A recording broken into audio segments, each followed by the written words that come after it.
and welcome to Exploring the Long-Term Ramifications of SolarWinds Attack, an HMG Strategy Digital Roundtable.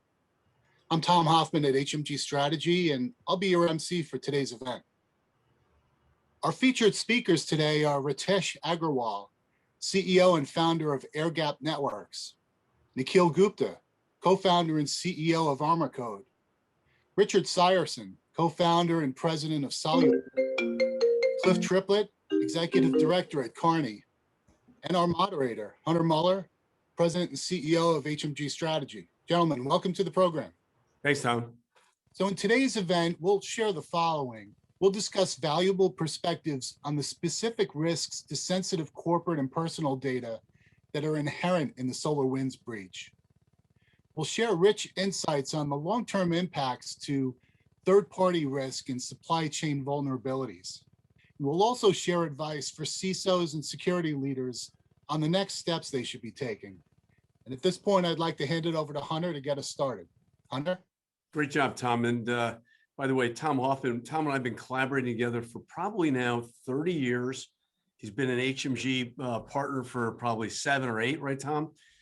And I can almost remember like it was yesterday, picking up the phone and calling a young reporter for IDG's Computer World and CIO magazine and saying, Tom Hoffman, I think tech leaders need to be better in the C-suite, the line of business, and the boardroom, and they need to be better business leaders. And Tom said, really? Okay, this is about 30 years ago. That might be a hook. That might be a storyline. And we've been collaborating, right, Tom, for 30 years. Absolutely. True story. You can't make that up, folks. Hey, it's great to be with you all here. And just Hunter Muller, founder and CEO of HMG Strategy, the largest independent tech network of tech leaders, CIOs, CTOs, CISOs, CDOs, C-1s across the world, offer global media model, do over 1 million impressions monthly, probably several million monthly from our newsletter and other social media postings, including our recognition program. We have an incredible panel here today, folks. Really excited for the next hour to explore the whole SolarWinds breach, where we are today, what happened, what's still going on, and potentially how to protect yourself in the future here.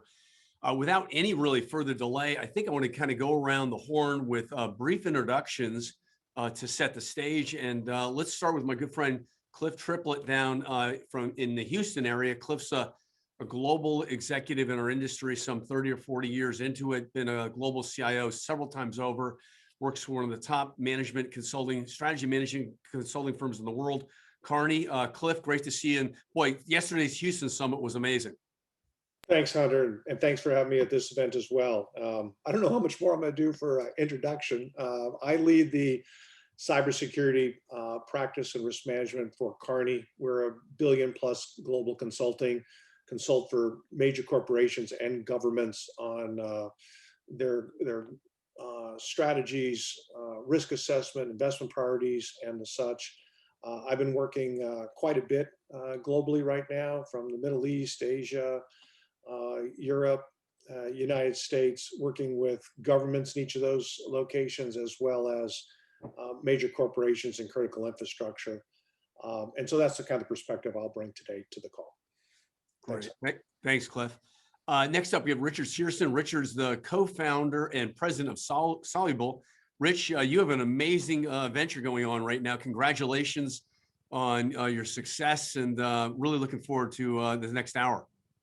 Great. Well, thank you so much. So yes, Richard Seiersen, co-founder of Soluble. Prior to Soluble, I was the CISO Lending Club, CISO Twilio, CISO GE Healthcare, and sundry others. Along the way, I wrote a book called How to Measure Anything in Cybersecurity Risk. And the only reason I mentioned that is because it's near and dear to this topic in terms of managing what's really a critical global risk. The book's become the main curriculum for the Department of Defense CISO program, curriculum at Harvard, MIT, Brown, Berkeley, and others. And so I'm excited to be here to share both my CISO experience and some of that experience as well. Thank you. Excellent, Rich. More to come here in a minute. Next up, we have Ritesh Agrawal. Ritesh is the CEO of Airgap Networks. Ritesh, great to see you, my friend. Great to see you, Hunter, as well. And thanks, everybody, for joining the call. This is going to be an exciting call ahead. A quick introduction. My name is Ritesh Agrawal. I'm the co-founder and the CEO of Airgap Networks, a company started about 2 years ago, addressing some of the fundamental flaws that have not been fixed so far by the industry, which is of lateral propagation. And we'll discuss more how Airgap provides protection against the lateral propagation of threat, which clearly is hot topic today, given SolarWinds exploited that kind of exploit in order to gain access to enterprise crown jewels. And Ritesh, a little bit more about your background. I started the company about 2 years ago, very excited about where Airgap is going. Prior to Airgap, I was running Juniper Networks security business portfolio, roughly about $400 million in revenue across data center and service provider business. And that's where I figured there are some fundamental flaws that can be fixed very seamlessly for the enterprises. Excellent. And your whole space really is ransomware, right? We are in the business of protecting against ransomware propagation inside the organization so that enterprises don't become part of the headlines that usually we see today. And that's a huge, huge issue. Great. Glad you're here. And lastly, Nikhil Gupta. Nikhil is my good friend. He's the CEO and founder of Armor Code. Nikhil, it's always good to see you, my friend. Yeah, good to see you as well, Hunter. And I'm so glad to be here on the panel. My name is Nikhil Gupta, co-founder and CEO of Armor Code Inc. We simplify software security, which is the crux of the SolarWinds issue. Basically, the problem originated when the build process was modified and bad code was injected in that. And how often people have been looking at securing the software. I started my career at Bell Labs like 20 plus years ago, and there we used to have one release a year. Now, fast forward 20 years, we have one release a day or several times a release a day. And in that particular case, there are two key important things which you need to do. One is have the visibility in your software development lifecycle. And second thing is automation, because the bad guys are using AI and automation to attack you. And if you're not using that, you're not on the same level playing field here. So excited to be here. A quick background about the company. We are a COVID-born company. We are very proud to say that. We started in last July. We already have a product and several POCs going on, working on a commercial contract. We have been engaged with several Fortune 500 companies. So it's an interesting space to be in, and we hope we'll add a lot of value to the companies here. Awesome. Great job. By the way, just a little side note, folks, if you're attending, please, if you want, turn your camera on. We'd love to make this interactive. We had a session with Stephen M.R. Covey last night with our unique CISO Alliance, some 55 executives, and we had 2 pages of people lit up. It was really pretty exciting, pretty amazing, and pretty awesome. If you're interested, there'll be more opportunity to engage with Stephen Covey and myself. He's a great strategic partner alliance of ours and has an amazing message. But back to why we're here today, SolarWinds. Clif, set in context, you're kind of like the senior spokesman here of set in context. I know you really have a clear angle on strategy and why it's important for any enterprise to have a strategic point of view. And we'll put it in context, SolarWinds, how big it was, how big it is, and still the potential risk and implications of that are still unfolding here right now, even today. Well, like I said, I'm working with a lot of major corporations and several governments. And right now, I don't know anyone who doesn't feel they're at risk or have directly been impacted. And those who don't know they're directly impacted probably are the less mature who don't know if they're impacted by anything right now. Okay, so I think everyone has to assume they're either directly or indirectly impacted by this. And what makes it even worse is the connected nature of almost every major enterprise. They all are connected to third parties and have generally let them into their perimeter through whether even it's a VPN. But the problem is, as you guys probably all recognize, most of our major breaches have been infiltrated through a breach of perhaps a third party. And so everyone is concerned about that. And one of the things I've also been working on greatly with the Department of Defense and others is this concept of zero trust. And I think this has really pushed that, because I think one of the big problems we had with this particular incident with SolarWinds is people said, hey, SolarWinds got to be good to go. I just bring it down, load it up and run with it because it's from a trusted source. And I think today's world says there's no longer a trusted source. Everybody has to be looked at with suspicion. And so right now, like I think to your point, Hunter, this is absolutely global. It's at every major corporation, and the only people who aren't concerned about it probably are those who don't have a full grasp on the full suite of threats that face their companies. Hey, Cliff, any numbers that are floating out there that you're aware of on any of the reports in terms of the total loss or risk here in exposure? I haven't seen numbers on that, but the number I want to give you that I think is not one that we typically collect, how much energy is going in the investigation and remediation. This is about the biggest one I've seen of that nature. Okay. I don't know if we all know exactly what was lost. People are very apprehensive about communicating that. But I would tell you for at least a week or two, almost everybody in cyber and IT operations was focused on this and basically rebuilding almost their entire environments almost from scratch. I've never seen something of this magnitude of work and commitment and engagement of almost the whole IT shop for weeks on end. Thanks, Cliff. Over to you, Rich. Rich, when you think about the supply chain, really, that's what is really the crux of this whole issue. And you're formerly a CISO and now a co-founder of a really an amazing company at Soluble. What are your thoughts regarding the supply chain? What's the next step? What should people be doing now and in the future? By the way, in terms of being a past CISO, if you're a CISO and you start a new company, you will likely still be a CISO. And so my title actually is CISO. I'm still CISOing, can't escape it, which with pleasure. I just want to say one thing real quick about the, SolarWinds. So from a US government perspective, this might be clear. They're considering it espionage. What's good for the goose is good for the gander. And so what we know is that it's more of an espionage activity. And so, what is or what has or hasn't been stolen is unclear. And so I think it's critically important. It's not necessarily warfare, it's espionage. We do it too. So in one sense, fair play. So in terms of numbers as well, so 18,000 companies in theory impacted, but it was very targeted underneath the hood, particularly for the impacting the Department of Defense, Homeland Security, and various other groups. So I think that's critically important to consider the breadth and depth of it. And when it comes to supply chain, particularly when it comes to digital modern supply chain, I think that's another thing that's really important. That's something that really, I think all of us, all the vendors here partake in, and certainly so does Soluble.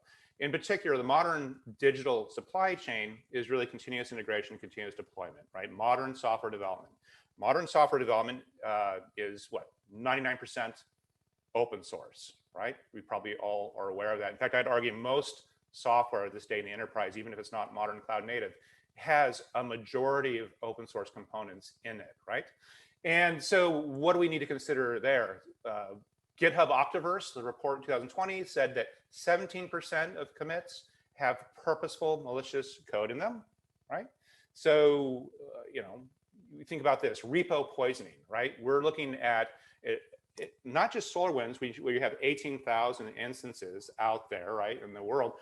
Let's look at open source software. Let's look at, and by the way, everything's open source. So when everything's purple, there's no purple, everything's open source. So we actually have this context where we have to be hyper vigilant about our particular roles in the supply chain. Our link in that chain, our job as a CISO is to secure that link, because I'm developing software, my company is developing software, I'm Salesforce.com, I'm IBM, I'm Microsoft, or I'm one of any many tens of thousands of smaller companies. My role as a CISO in the supply chain is to make sure that link, my role in that chain, that I'm not passing on risk downstream.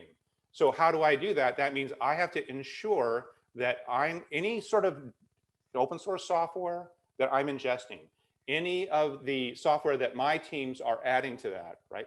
Any of the infrastructure as code infrastructure that's being ingested in that and then pushed out in the cloud, all of that has to be secured at speed and on demand. So that's really, when I think about the modern digital supply chain and the CISO's role, job number one, or certainly your top 3 list on week 1 for a CISO, is to ensure that you understand what's there, what do you have coverage, you know, in depth, in breadth, and at speed. So just a little CISO thought on the topic more broadly.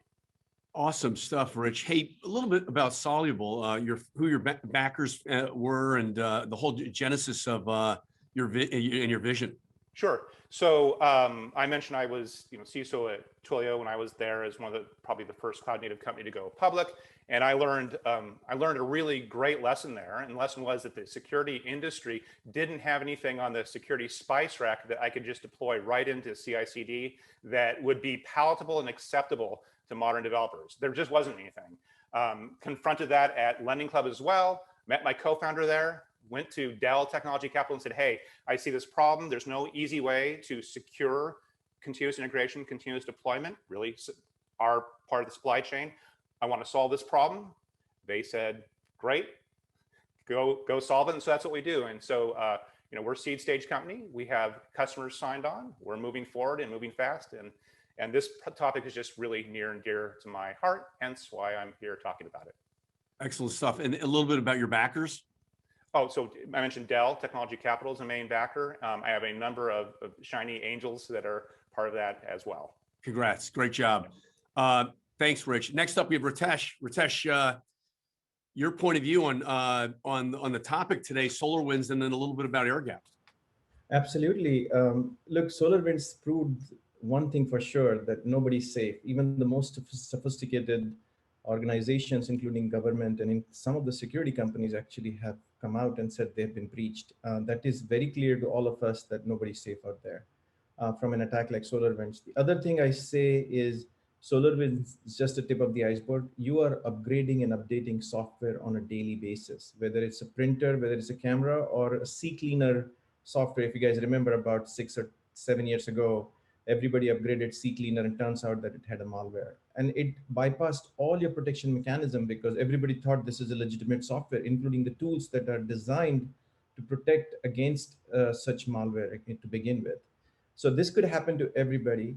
The chances are one or more of your devices already have SolarWinds on it. If not, it'll be there soon.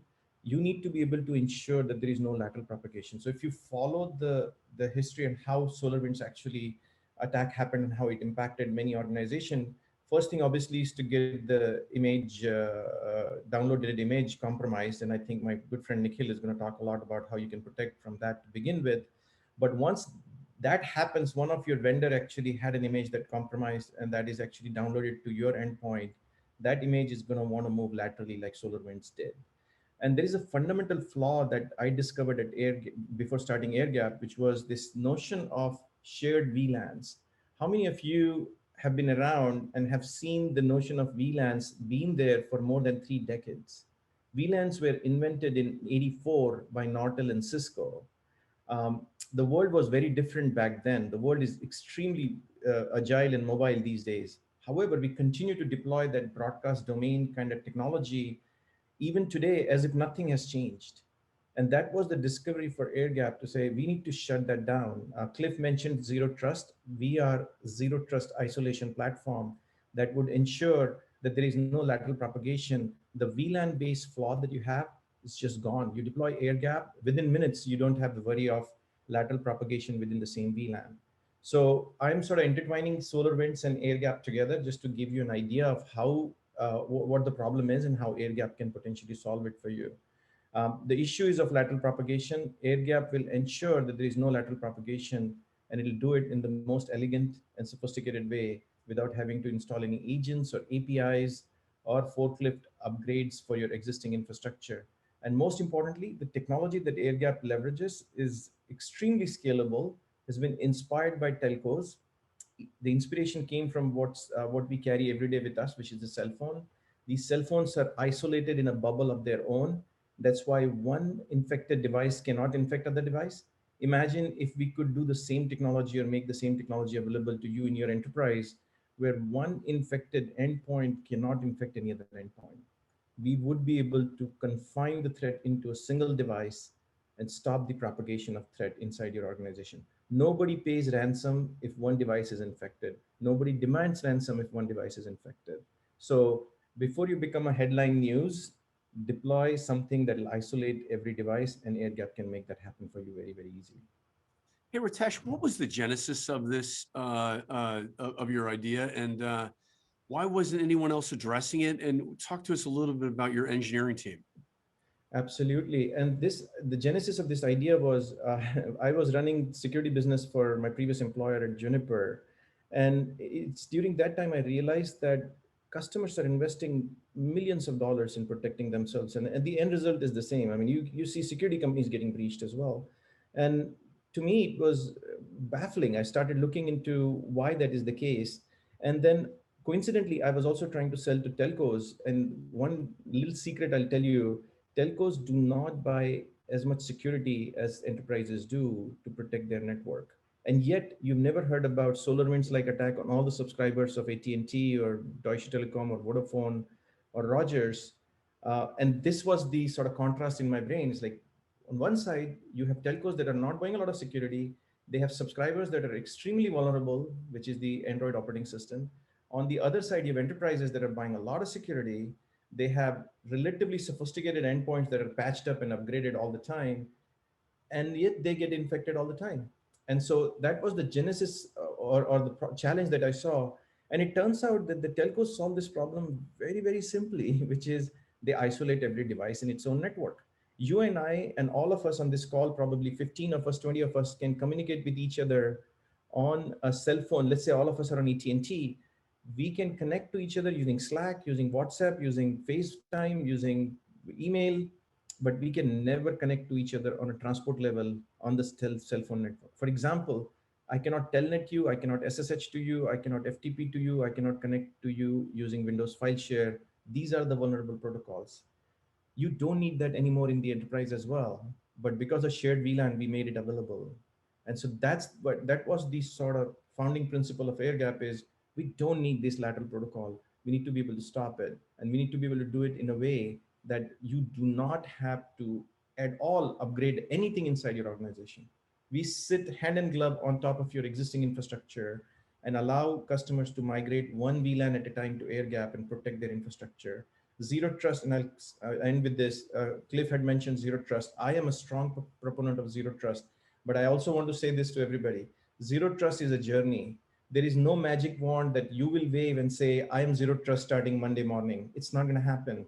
You follow one step at a time and reduce the risk one step at a time. And in a 6 months or a year period, you would have achieved zero trust. There is no other way. Excellent stuff, Ritesh. And a little bit about your company. Where are you in terms of your go-to-market and your funding? Very good. We have been blessed to have very credible investors from the Valley. We have 3 investors at the moment, and more want to invest. Our customers want to invest in AirGap. Actually, they look at the technology, they think it makes total sense. We have now 3 customers who are very eager to invest in our next round. We are still seed-funded company. We had a couple of Series A offers that we politely requested that we wait. I think we have a great customer traction going on. We have half a dozen paying customers at the moment. We have more than a dozen customers that are at the final stages. Some of them are Fortune 50 companies.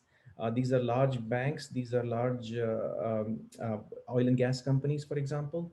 We are agnostic to what kind of device we protect. So IoTs or managed endpoints, whether they're on-prem or off-prem, we can protect all of them using AirGap technology. So that makes us available to all kinds of variety of organizations. And plus, our focus on ransomware makes it available to pretty much everybody. I tell this to everybody, ransomware does not discriminate. So we have customers that are across the board in terms of verticals. And we are going to raise the next round in Q2, late Q2 or early Q3. Great presentation, Ritesh. Thanks so much. Great to see you. Thank you. Excellent. Hey, next up we have Nikhil at Armor Code. Nikhil, great to see you, my friend. Hey, thanks, Hunter, and thanks for my fellow panelists. I think so they have covered it all, like starting from Cliff starting that how big this breach is, and as Richard mentioned, that you need to have automation all the way. And again, I come back from a telecom background as well, so I totally concur with what Ritesh mentioned, that it's fascinating to see how telecoms don't get breached, whereas the rest of the enterprises do. So there are a few things which are very, very important here, right? So if you look at the SolarWinds breach, if you will, how it happened, it was very interesting. Now, of course, there is no one single thing which kind of causes a breach of this magnitude. There are kind of breaks at different points. The main point that we saw here was that the bad guys came in and they modified the software development life cycle. So they didn't change the software, if you will. During the build process, they actually went in, injected the code, and they added this bad malware, which could basically delete, which is very powerful, and deleted the file. And so when you have the finally binary, right, at that point, people don't expect any different behavior. And on top of that existing software, there were extra things that the software could do. So number one thing, which kind of, I believe here, is getting the visibility into this end-to-end process, right? So you have process when you're having releases several times a day, right from software clicking a button, pushing the software, going all the way to the production. It's not humanly possible to keep an eye on where exactly these kind of things can happen, right? So that is where having number one, the visibility of your secure software development life cycle, which people historically have been following software development lifecycle. And I believe it was Microsoft or somebody who coined this word called secure software development lifecycle. It's kind of a table stakes now. It's no longer an option to have a SDLC. It's very important to have a secure software development lifecycle. Now, how do you get visibility from the time the developer is writing code to it's getting pushed to the production? You need to have the visibility. Second thing is the automation and automation and automation. Like, I can't emphasize that it's not, again, humanly possible to go back and keep an eye. Yes, we can try to put a lot of checks and we can put safeguard the infrastructure, which are all important things. And again, I can't agree more than Ritesh that you need to have zero trust. But automation is number two things. Number three things is the governance and compliance, right? So you need to have a method to the madness, where you need to put together a framework, right? So like, there is a reason why larger companies, and like, we are engaged with several Fortune 500 customers, they ask you to have SOC 2 compliance. And those compliance are actually required from the perspective you are having some governance principle that you are doing what you were claiming to do. But again, the challenge over there hit as you move and you develop the software much quicker. How do you have that compliance on a continuous basis? So again, getting the visibility into your software development lifecycle, doing a workflow and automation to ensure that the things are on the check, and getting a compliance. So these are the three key things, in my opinion, that we need to do as an organization to, again, be as secure as we can. Hey, Nikhil, a little bit about Armor Code and your backing in where you are relative to your go-to-market. Absolutely. So, Armor Code, we are very proud to say that we are a COVID-born company. We started last July. After selling my last company to Sophos a couple of years ago, I was kind of, taking a step back. But when COVID happened, as an entrepreneur, I felt responsibility that there has to be better ways to, solve the problem. And there's no better problem, or there's no better one than an entrepreneur to kind of take the problem head on. So that is where, we saw the problem in securing software development life cycle. So we started last July.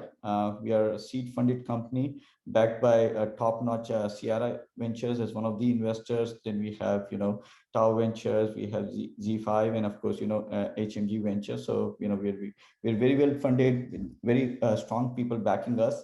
As far as the go-to-market, the product is already out. We have, several large customers, engaging with the product. We're kind of getting the product live. We have like over a dozen engagements, and from the funding perspective, we are very well funded. Not looking for any funding anytime soon. Though again, like Ritesh, we have been overwhelmed with a lot of inbound interest, but we are very focused at this point, heads down, just getting more and more customers. Excellent stuff. Thanks, Nikhil. Hey, Clif, back over to you. You want to follow up? Did we lose Clif?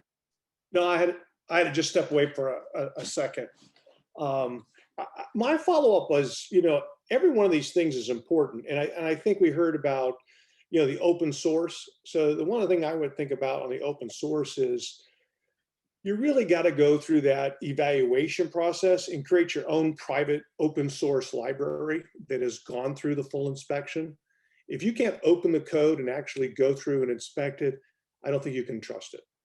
And if you deliberately go through that process as part of your software development process and you create your own private open source library, I think that'll reduce your risk a lot. I want to talk about Ritesh's Air Gap. I mean, it's really concepts of isolation. Isolation is your best security. I mean, if you can't touch it, it's the best. And isolation will help you with reconnaissance. I don't think necessarily this was a big reconnaissance play, it was a broad play, but it's going to help you with the delivery, installation, exploitation, and command and control. So the kill chain is another big one, but isolation is probably your best defense against everything. So I think what I heard from these three companies are different strategies. And I think the other comment I think Ritesh talked about is there is no one magic zero trust bullet, but I got to give credit. I think isolation is one of the best, and inspection is another very critical thing. So you need to really inspect, how does your network work? So those air gap helps a lot. Your code libraries, how you develop it, what are you ingesting in your process, testing. And then the last thing is understanding the predicted behavior of your software and your systems. If you can't understand the behavior, then how do you detect the anomaly? Okay, so I think bringing what I think this whole panel has brought together in my mind is, like I said, bring it together. You got to take every piece that was discussed here, and that's how you approach and protecting your company. Back to you, Hunter. Thanks, Cliff. Great stuff. Hey, Rich, you've actually published a book on measuring risk. In fact, your book is used by the DoD's CISO program. When you think about measuring risk, how can a CISO measure supply chain risk? So, I'll just go back to our particular focus at Soluble, because that's what I know and what I experienced as a CISO. So cloud native risk, right? We mentioned open source. So the modern supply chain for a modern company is their CI/CD. They're pumping out software and resources, cloud resources. I think the number one measurement for you as a CISO is just to be doing something. I can't underestimate how important it is that most CISOs, and listen, been there, done that, are only looking at risk post-deployment. You have to do that, by the way. If stuff escapes into the public domain, at the very least, you should be able to see that we've exposed yet another S3 bucket full of customer data. Let's get that really quick. But you want to shift all of that activity, right? You want to shift that left as soon as possible. So when I say shift left, let's just unpack what that means. Most enterprises are going to have hundreds, if not thousands, of repositories, right? The moment repositories stood up, the moment that a new code branch is stood up, the moment that someone said, oh gosh, guess what? We've been using Java, we've been using Go, we've been using, Node.js, but now we're going to start using X, Y, and Z. Are you on demand able to scan and assess and, to what Cliff said, know if there, are there any dependencies that are out of date? Do I have a new image that's from the Death Star signed by Darth Vader? Are you on top of that within a second? Not like, oh, I need to wait 2, 3, 4 weeks to get a vendor to cover this particular variant. You are on demand on top of it. So that means you're getting coverage at the speed of development of all the code, all the repos, in depth, in breadth, in real time. So I'd say the number one thing I'd be measuring is am I doing anything at all? If you're doing something, you're already heading in the right direction of winning. Then am I doing it really fast in depth and breadth? Can I say to my board, I have 100% coverage across all our repos in breadth, and I have 100% coverage on all the different types of software we're producing in depth. Just start there. By the way, there's hundreds of other metrics, but just start there. Am I doing anything at all right now? If you're waiting 2, 3, 4 weeks or months to go sort through vendors, I would encourage you, this would sound ironic, look at all the great open source solutions that typically have thousands and thousands of eyes on them, and start doing scanning now in your pipelines. But am I doing anything? Am I doing it in depth and breadth? And am I doing it at speed, at the speed of development? That's where I would start on metrics. I know it sounds really basic, but that's where we are today. Thanks. Hey, Rich, for Soluble specifically, what industries do you play well with, and what size of enterprise? If you're digitally transforming, which typically means you're using public cloud, which typically means you're doing continuous integration, continuous deployment. Even if you're just stepping into that, we play with you. So we have companies that are in the renewable energy space in the public domain. We're talking critical infrastructure. Typically, you'd think slow moving. We have companies that are growth companies that are completely cloud native as well. We play anywhere in between. If you are doing modern development at speed, then you would typically use Soluble. And all the metrics I just talked about, coverage at speed, at depth and breadth, that's us. We do that. We make it very easy to get complete coverage across all your code bases, all your repos in real time, so that you don't have to think about that anymore. You as a CISO can walk into the boardroom, whatever, and say, 100% done. Excellent. Thanks, Rich. Great stuff. Sure. Over to Ritesh, it's been said buying new products isn't really the solution. So what does that mean for Air Gap? And why do we still need Air Gap? You're right.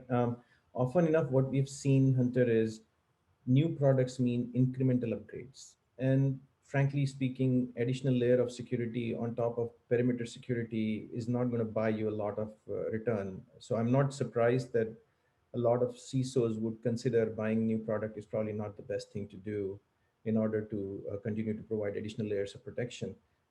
If you look at the details of any product and realize, especially from Airgap's point of view, we're fundamentally solving a different problem. It is not an incremental improvement or so-called, no disrespect to AI, but so-called AI layer on top of something just to call it a new product. Airgap is allowing you to protect against lateral propagation. And we're very unique in that sense. We are leveraging what is a technology that is well known to all of us, which is the telco technology, and overlaying it on top of your infrastructure without having to make any changes. This is almost too good to be true. And I welcome you to sit down with me and give me just 15 minutes, no more than 15 minutes. And if you did not think that this was an amazing way to solve a problem, I would be shocked. I mean, I'm very sure that you will find it very, very promising, as I have seen after talking to hundreds of customers. Everyone said this is the best thing that I've seen. So if you understand the technology and say this is solving a problem at a foundational level, our investors told us that this is a first principle solution. The reason they love this product, they love the technology, is because it's a first principle solution. Many of us engineers, that's like music to our ears. You want to go after technology that's a first principle solution, because once you change something at a fundamental level, so many things change. So many things they become better for you. So there are fundamental flaws. We have lived with those flaws for 30 plus years. Let's challenge it. Let's look at this from Airgap's point of view. Deploy it in one VLAN. You have not much to lose. Figure out one VLAN or create a new VLAN. That's what our first customer did. They said, look, we love this technology, but there is no way I'm going to bet the farm on Airgap. It's a young company. We are the first customer. This was 18 months ago. And they created a VLAN for their IT organization. They put Airgap. They've been growing ever since. They've been really following the mantra of zero trust and systematically adding one VLAN at a time. And they are almost at a stage where 100% of the organization is going to be zero trust. So yeah, it's very important to understand what the technology crux is before you make a decision one way or another. Love it. Thanks so much. Hey, Nikhil, over to you. When you think of SSDLC, what's the most important thing? So, as I mentioned earlier, you need to have a secure software development life cycle. To Clif's point, yes, everything is kind of, or 80 to 90% is open source. And to Rich's point that, you need to have that visibility. And how do you put it all together and build it into a software development life cycle? Because there are several aspects to it. You have a software development, you deploy it into the staging server, then it goes to production, and then again go back to the development. Now, where there are several points. So if you take a step back, there are various places where the bad actors can come in and inject right from the very get-go of the open source. So when you are injecting your open source, guess what? It's just inbuilt, or apart from that, into your deployment process, or in your build process, or in your production process. So that is where you need to secure and have a good visibility of your software development lifecycle, and that's why you need to have a secure software development lifecycle. Now, multiplying it to the factors like we are talking about supply chain attack, right? Pretty much all medium to large enterprises have one way or the other way suppliers which are there. And if you can get the visibility of this entire process, even for your suppliers, right? That is the mantra. That is the ultimate. Today, what happens is you go to your software suppliers and you ask them, are you compliant? Are you SOC 2 compliance? And you give them a bunch of questionnaires, right? But the thing which I want to challenge customers is like trust but verify. You should be able to go to your suppliers and tell them like, okay, you should be able to get a real-time visibility. The moment you make your suppliers accountable, then you will see the stark difference. Because today the mantra is, the way people work is, okay, there's a XYZ amount of penalty if a breach happens, but that's too late, right? That's too late, because then at that point, yes, you can cover part of your cost for operating cost for doing the reconnaissance and all those things. However, it's your brand, right, at the end of the day, and there is no cost to it, or it's very difficult to put a cost or dollars around there. So asking your suppliers to provide a real-time visibility of their secure software development cycle is kind of the way to go in future, like getting the visibility end to end, right, from your own software development lifecycle all the way to your vendors. That is where we come in, and that's where we recommend in having a better secure software development lifecycle. Excellent. Thanks, Nikhil. Hey, Harold Knudsen. Harold's on the line out of Minneapolis. Harold, you got a question for the panel, right? You want to jump in, Harold? Yeah, I do, Hunter. Can you hear me okay? Yeah, we're good. Excellent. My question was just based on the zero trust principle. And as I said in the note there, I hate to be this ill-informed, but are you saying that if any company had scanned that SolarWinds packet coming in, instead of just accepting it as being from SolarWinds and therefore trusted, they could have prevented this exposure? This is Cliff. I don't think you could. You could have perhaps contained the impact. Okay. If there's a couple of things I just want to pick up. Like Nicole's talking about the process of developing it. One of the big things we work on, and I work with defense a lot on ATOs, authority to operate certifications. And one of the key concepts there, what I think more private corporations should do, is clearly defining the boundaries of the system. Okay. Who am I authorized to talk about? And something the defense is also doing is a concept called Devsecops. Okay. So as we develop, we're thinking about security and how we operate it. So as you're incorporating that into what like Armor Code's doing and understanding the boundary conditions and basically making whitelist boundary connections, then you can use a product like Retest's and build an appropriate air gap around those boundary conditions. Had you done something like that, then the horizontal propagation could have been significantly contained. So no, you wouldn't have stopped it, but you would have probably had much better understanding of what your risk exposure was. And I can almost guarantee it would have been much, much tighter. Now, depending on the level of isolation, you can't always do what Ritesh says. That's not how systems always work. They do need to collaborate. But if you took that concept into your DevSecOps development using something like Armor Code approach, and then you combine it with Ritesh, you could have dramatically reduced your risk. Thanks, Cliff. Could I jump in real quick on that, just super quick? Harold, I think one of the contexts, SolarWinds was out leveraged, right? According to Microsoft, there was roughly 1,000 developers on the bad guy side. According to the previous CISO of SolarWinds, this is a previous CISO, they had very lax controls. So again, if we go back to the idea of supply chain and your link in that chain, the issue is really around SolarWinds and how they controlled. The reality is that by the time that software got to you, your ability to be able to effectively control for that was somewhat limited. I mean, again, you had a small army on the bad guy side, and when you have people who are that leveraged against you, it becomes very, very difficult, right? But again, as a company that's producing your own software and someone who's going to be pushing value downstream to your customers, you absolutely, I think this is the point across the board, you absolutely have to be doing everything in your power to ensure that you're not passing on this debris that goes forward. But the SolarWinds one, listen, this is just a huge, massive outgunned situation.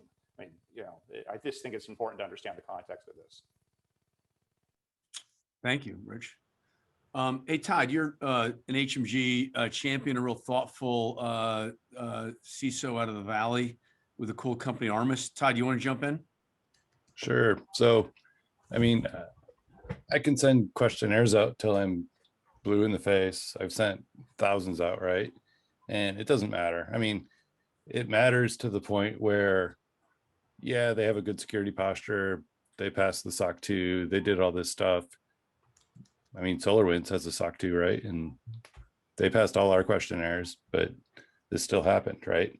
So, I mean, I think Clif nailed it, where you need something like isolation, like Ritesh is bringing up. You need armor code. You need visibility into what your third-party software is doing, right? So if I have a piece of software I bought, I have it installed on a server.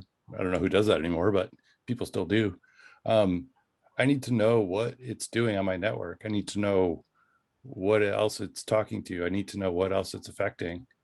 And until I provide that internally to my company, I'm still going to be exposed, because I can only ask so many questions and get so many answers and still trust the vendors.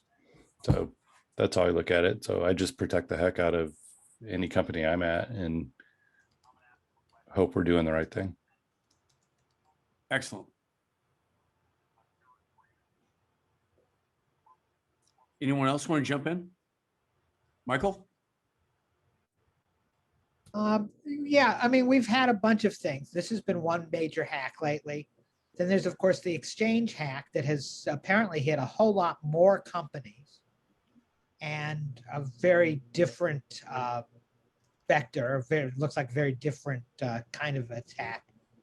But which are you seeing impacting more customers these days? Is it the exchange things, which seems to have hit more companies, but is a more limited kind of thing? Or is it the SolarWinds kind of attack? I mean, you obviously, as a CISO, need to worry about both of those things and all the other things too. But which one do you think is really become the more critical issue for most companies today? Who wants to take it? I'll give a perspective as Clif.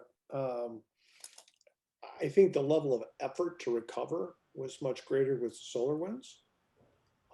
The potential compromise of information, because the way people use Exchange and the breadth of people would be Exchange, the recovery was a little simpler, but the impact assessment, the notifications and all that of what might have been compromised might have been greater with the Exchange.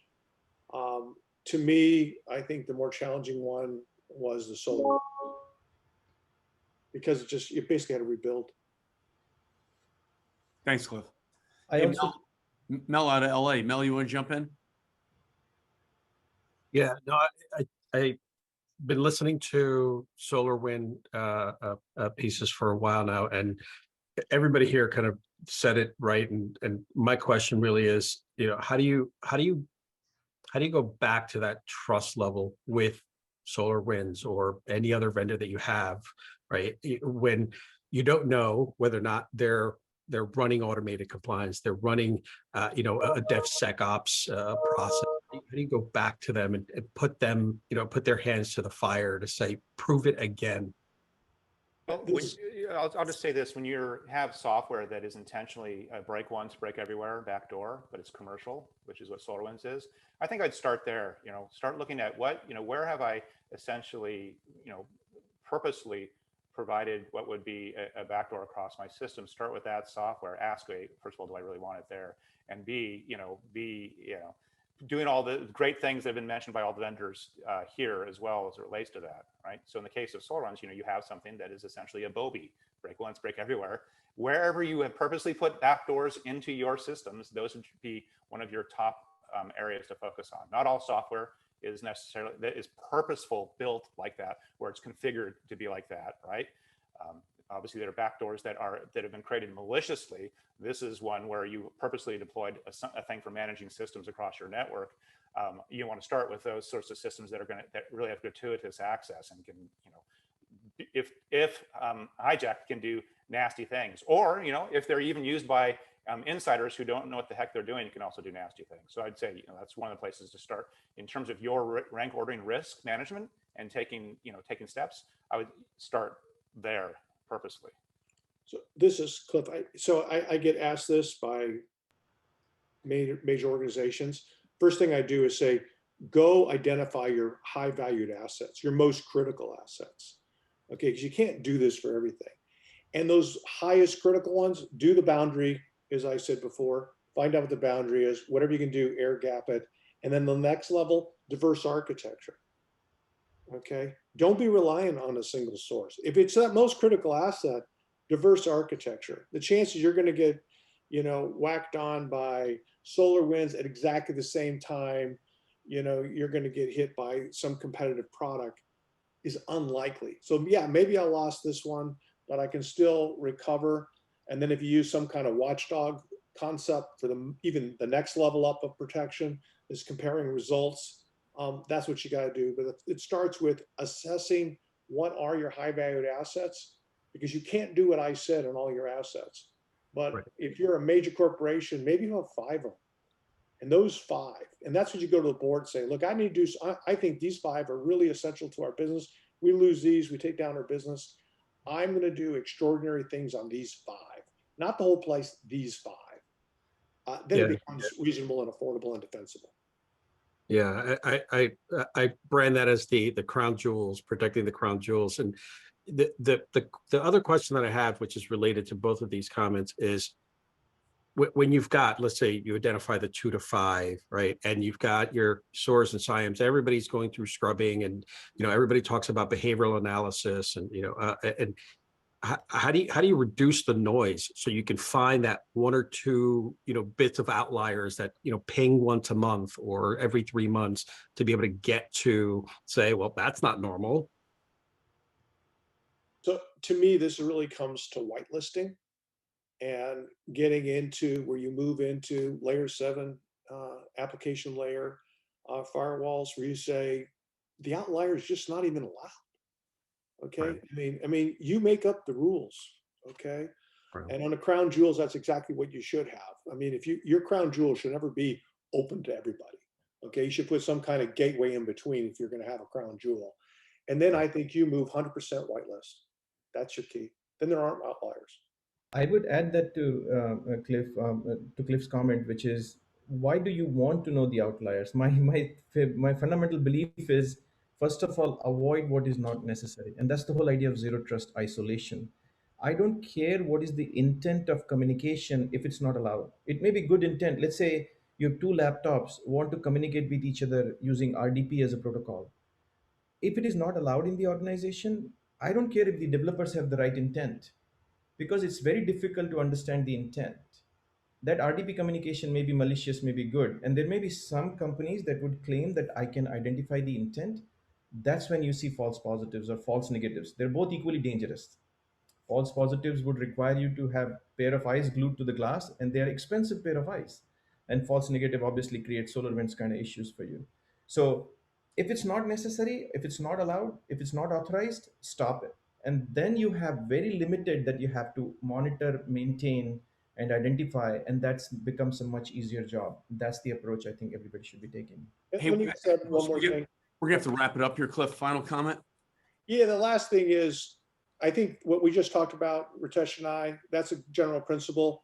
I assume you have a CAB. The exception should go through your CAB as an emergency change control for that one unique instance, that outlier, if it's authorized. And excellent. That's why I put it back. Great stuff. Hey guys, what an amazing session here. I think really, truly world-class thought leadership and insights. I want to thank you, Cliff, Rich, Ritesh, and Nikhil. Thank you very much for your active engagement in the HMG Accelerator here. We want to do one of these accelerator topics, ideas with new companies once a month. So, and then thanks, Rich, for putting your contact info in the chat.